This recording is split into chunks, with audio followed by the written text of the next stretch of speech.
From Hollywood, it's time now for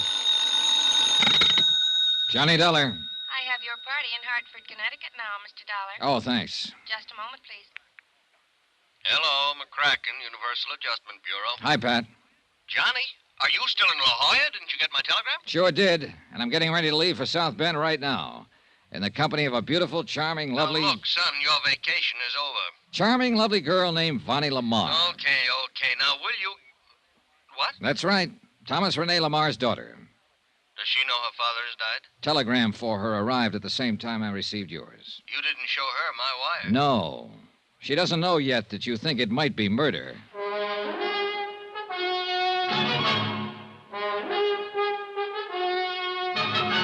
Tonight and every weekday night, Bob Bailey in the transcribed adventures of the man with the action-packed expense account, America's fabulous freelance insurance investigator. Yours truly, Johnny Dollar.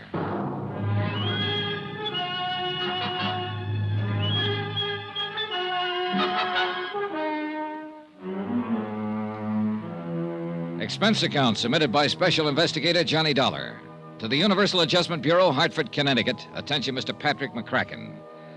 Following is an accounting of expenditures during my investigation of the LaMarr matter. Or was it murder? Expense account item 1. I'm calling it item 1, Pat, because it's really the first tab on the LaMarr case.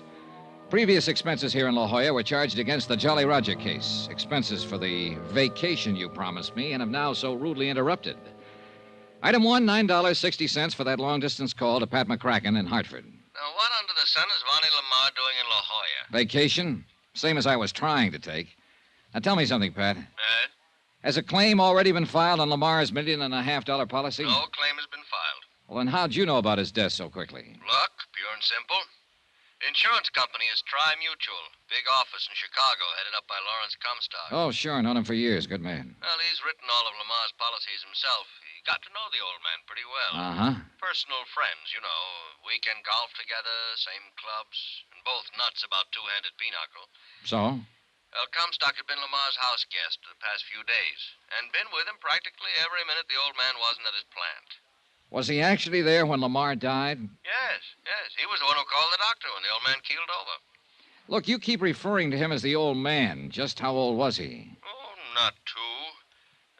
Let me see. I've got it. He was 59. The doctor's name on her telegram was Wilson. You know his first name? No, I don't know. That stuff you'll have to get from Comstock there in South Bend. Okay. Well, at any rate, Johnny, he called me the minute the doctor pronounced Lamar dead, and specifically asked that you be put on the case. Yeah, well, that's flattering. Okay, it looks like I am, but tell me something. Yeah? What makes Larry think the man was murdered? I'd rather not discuss it now. He'll give it to you when you see him. Our plane leaves in about an hour. No doubt you can be of some comfort to the daughter. Her knowing that you're handling the case. Pat, that's the one thing I don't want her to know.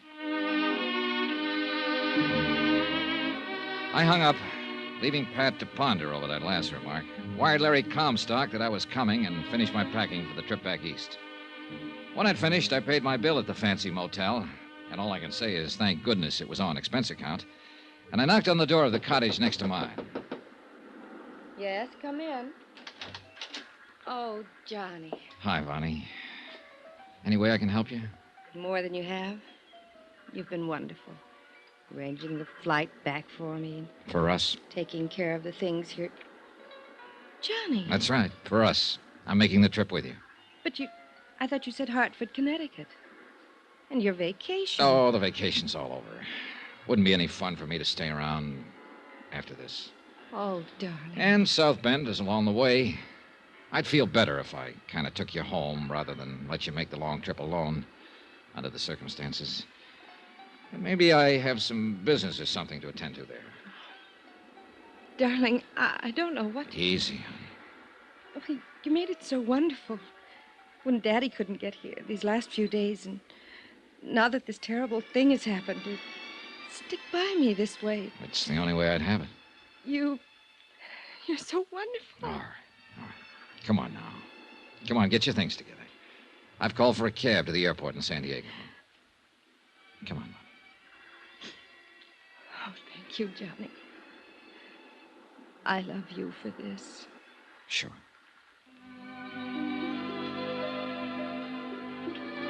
I can't say I exactly relish thoughts of the flight back east, much as I hoped I could be of some small comfort to the girl, much as I genuinely wanted to.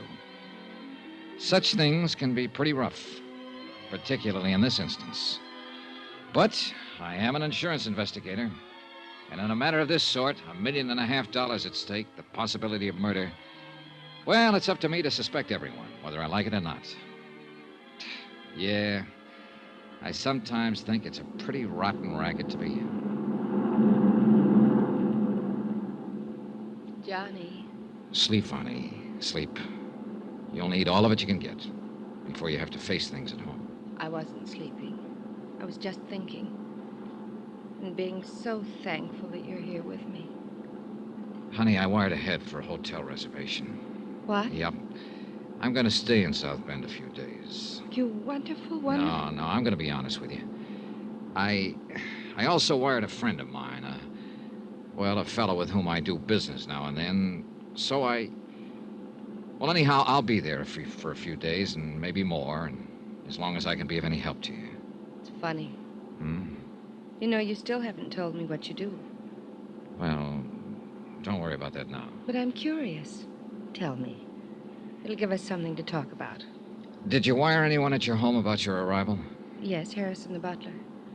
Johnny. Well, how about the doctor who telegraphed you? Yes, Dr. Wilson, too. Honey. Wilson. Edward T. Wilson. Now tell me. No. Now, you stop talking and try to get some rest.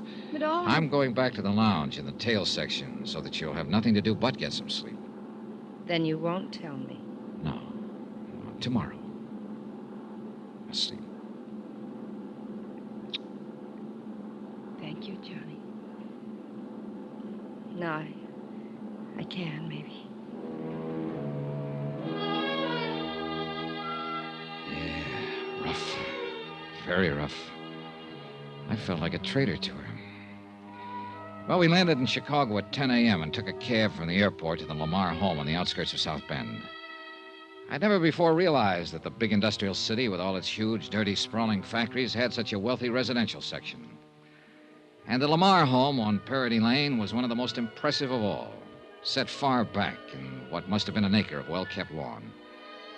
In addition to Harrison, the butler, we were met at the door by the housekeeper, cook, upstairs and downstairs maids, and a couple of other servants, all of them obviously in deep sorrow over the passing of the master of the house. And may I most humbly for all of us express our deepest sympathy in this hour of this... It's all... Thank you, Harrison. Thank you all. I'm going to my room and we'll call you when... Yes, miss?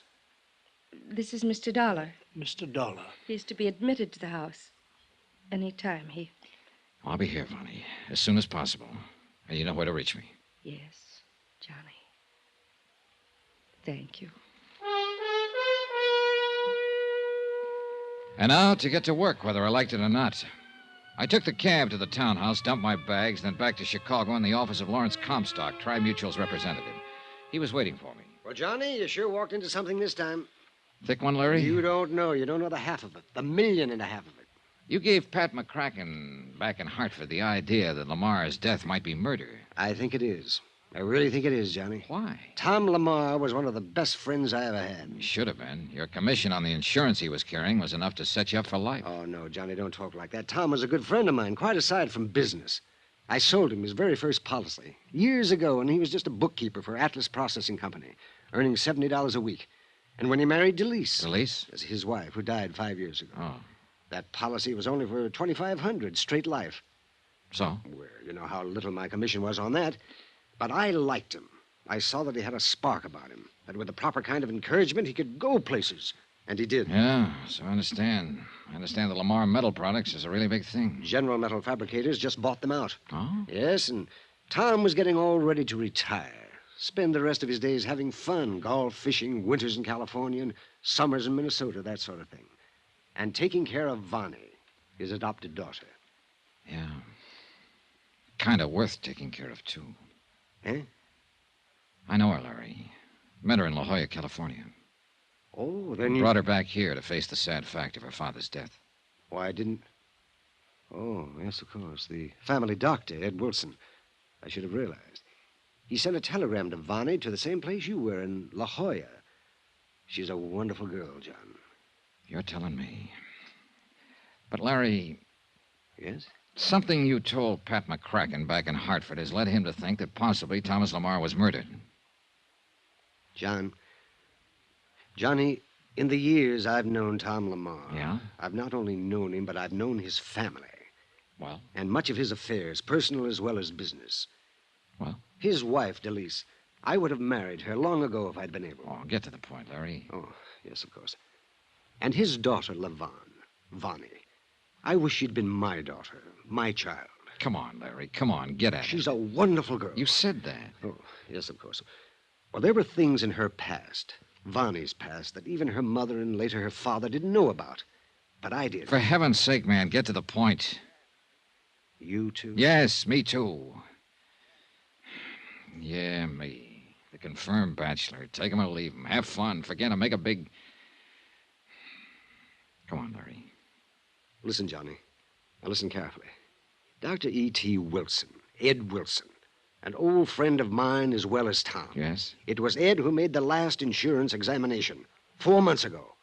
Thomas Rene LaMarr was in better health than you are. After all, he was only 59, and he'd lived a careful life, taking good care of himself. Well, go on. We were sure of his physical condition, sure of it. That's why I let him add to his already large policy. Larry, you've told Pat McCracken, and you've admitted to me that you think Thomas LaMarr was murdered. Yes, John.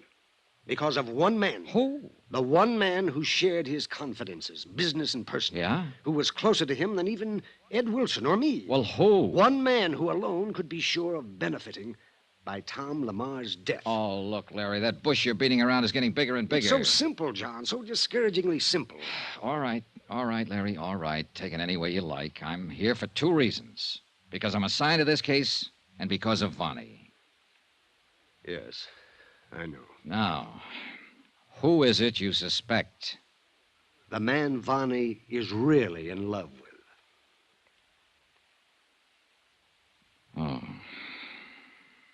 I'm sorry, John.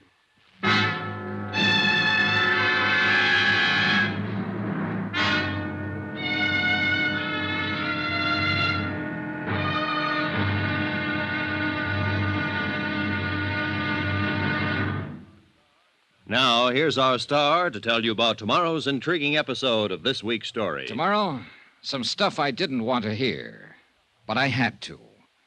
Join us, won't you? Yours truly, Johnny Dollar.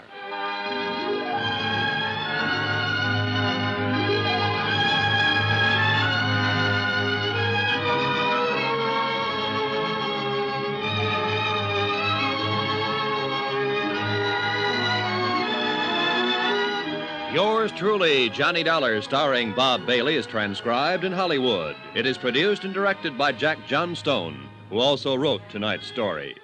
Be sure to join us tomorrow night, same time and station, for the next exciting episode of Yours truly, Johnny Dollar. Roy Rowan speaking.